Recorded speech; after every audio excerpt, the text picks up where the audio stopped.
So here we are. Here we are indeed. Trump and Canada. Canada and Trump. Canadian Prime Minister asked Trump to rein in his taunts. So Mark Carney has requested that the American president stop referring to his country as the 51st state. Real quick here. This is like telling the bully, stop making fun of me. Canadian Prime Minister Mark Carney has claimed he asked U.S. President Donald Trump to stop taunting his country as the 51st state during their first meeting at the White House on Tuesday. Trump has repeatedly floated the idea of acquiring Canada, described its border with the U.S. as artificial. During the meeting with Carney in the Oval Office, Trump reiterated that sentiment that said the union between Canada and the United States would be a wonderful marriage and could bring tremendous benefits. When you get rid of that artificially drawn line, when you look at that beautiful formation, when it's together, it's very artistic person, Trump said, recalling his real estate developer background. Okay, real quick here. In the Fallout timeline, there was an economic trade war between the U.S. and China. In that same timeline, the U.S. annexed Canada.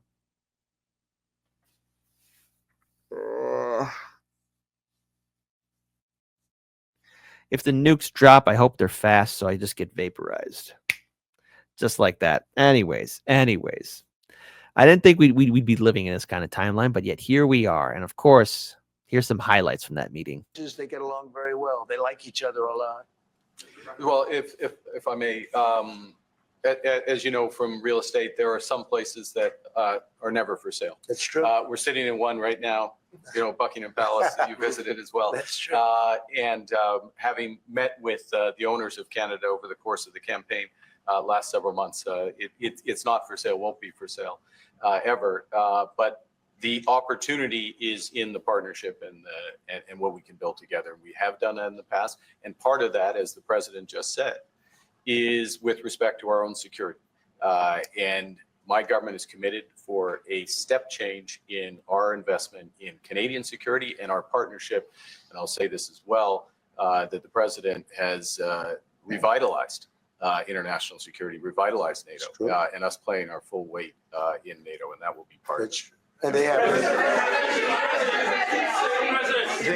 I must say, Canada is stepping up the military participation because Mark knew, they were low and now they're stepping it up. And that's a very important thing. But never say never. Never say never. Never say never. Right in front of the guy. All right. But hold on. More highlights. Standpoint. Well, respectfully, Canadians' view on this is not going to change on the 51st state. Secondly, we are the largest client of the United States in the totality of all the goods. So we are the largest client of the United States. We have a tremendous auto sector between the two of us, and the changes they've made have been helpful. 50% of a car that comes from Canada is American. That's not like anywhere else in the world. And to your question about, is there one thing? No, this is a bigger discussion. There are much bigger forces involved. And this will take some time and some discussions. And that's why we're here, to have those discussions. And that is represented by who's sitting around. That's right.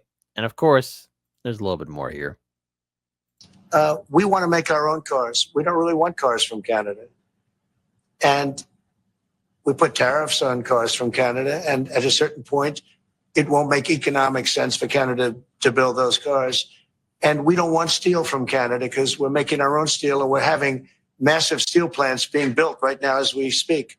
We really don't want Canadian steel, and we don't want Canadian aluminum and various other things because we want to be able to do it ourselves. And because of, past thinking of people, we have a tremendous deficit with Canada. In other words, they have a surplus with us. And there's no reason for us to be subsidizing Canada. Canada's a place that will have to be able to take care of itself economically. I assume they can. I will tell you that Trudeau, when I spoke to him, I used to call him Governor Trudeau. I think that probably didn't help his election. But when I spoke to him, I said, so why are we taking your cars? Why are we taking we want to make them ourselves. I said, and if the price of your cars went up, or if we put a tariff, if we put a tariff on your cars of 25%, what would that mean to you? He said, that would mean the end of Canada. He actually said that to me. And I said, that's a strange answer, but I understand his answer. But no, I mean, it's hard to justify subsidizing Canada to the tune of maybe $200 billion a year. We protect Canada militarily, and we always will. We're not going to, that's not a money thing. But we always will. But, it's not fair. But why are we subsidizing Canada $200 billion a year, or whatever the number might be? It's a very substantial number. Yeah, I'm trying to annex Canada. It's a bad move. Okay, let's be clear here. All right. What's very historic about the US-Canadian border, it's probably the largest demilitarized border in human history. All right, now, yes, there are checkpoints. Yes, of course, there's got to be security, okay? But I mean, in the realm of history between nations and global superpowers and conflict and war and political intrigue, the US-Canadian border is a phenomenon. Why disrupt something? And look, I don't want to tiptoe into the Fallout timeline because it doesn't end out too good for us in the Fallout timeline. In fact, it's terrible. It's a terrible timeline, okay? It is one of which people die. And of course, the whole world falls apart. The whole world catches on fire. And in fact, hold on, let me actually get the exact date when the Fallout timeline happens. Let's see, or is that when it happens? We got Nuka Coke, the United States. 2051. The United States becomes more aggressive in its foreign policy. Hold on. There's a new plague in 2053, 2054, aerospace. Let's see. Hold on. Vault 108 begins construction, 2061. Let's see, hold on. Okay, wait. I think we're almost there. Voltec. Let's see, what year is that? What year happens? October 23rd. October 23rd, 2077. So we still got some time before everything goes to shite, but maybe Trump's on the fast forward button. Maybe he is. Prime Minister, I'd like to get your response to this too. Mr. President, you had said that Canada should become the 51st state. Yeah. No. Well, I still believe that, but takes two to tango, right? But no, I do. I mean, I believe it would be a massive tax cut for the Canadian citizens. You get free military, you get tremendous medical cares and other things. There would be a lot of advantages, but it would be a massive tax cut. And it's also a beautiful, as a real estate developer, I'm a real estate developer at heart. When you get rid of that artificially drawn line, somebody drew that line many years ago with like a ruler, just a straight line right across the top of the country. When you look at that beautiful formation when it's together, I'm a very artistic person, but when I looked at that beauty, I said, that's the way it was meant to be. But, I do feel it's much better for Canada, but we're not going to be discussing that unless somebody wants to discuss it. I think that there are tremendous benefits to the Canadian citizens, tremendously lower taxes, free military, which honestly we give you essentially anyway, because we're protecting Canada if you ever had a problem. But I think it's. I like how he just hold his breath and rolled his eyes back again. Look, I know there's always the danger and threat of any kind of potential conflict happening, but come on, we've been allies for how many years now? It would really be a wonderful marriage because it's two places that get along very well. They like each other a lot.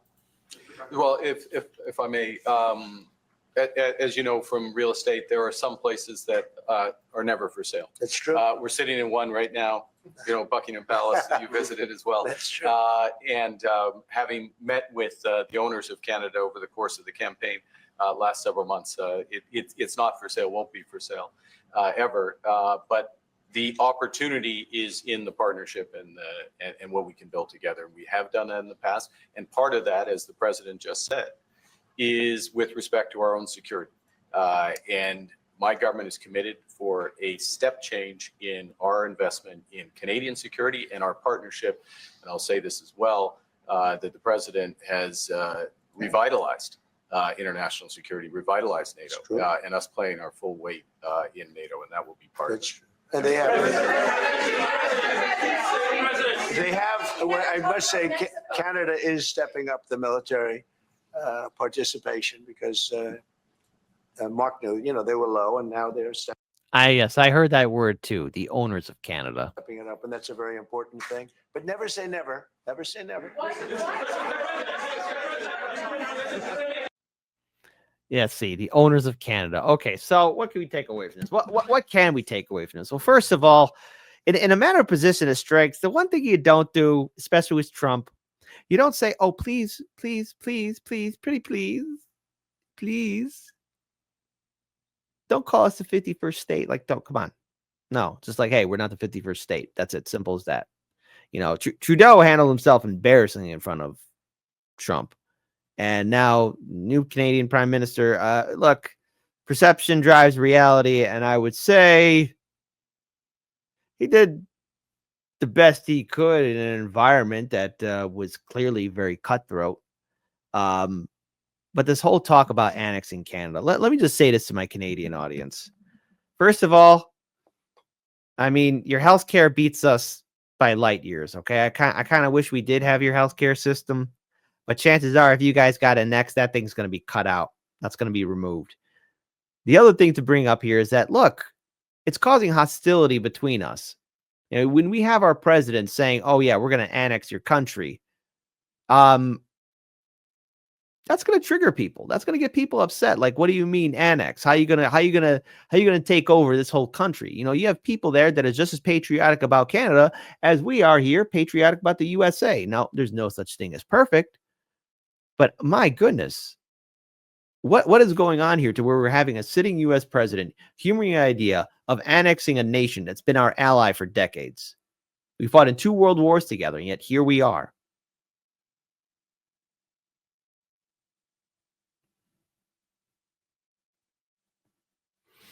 Okay. A clown show. Nothing was accomplished.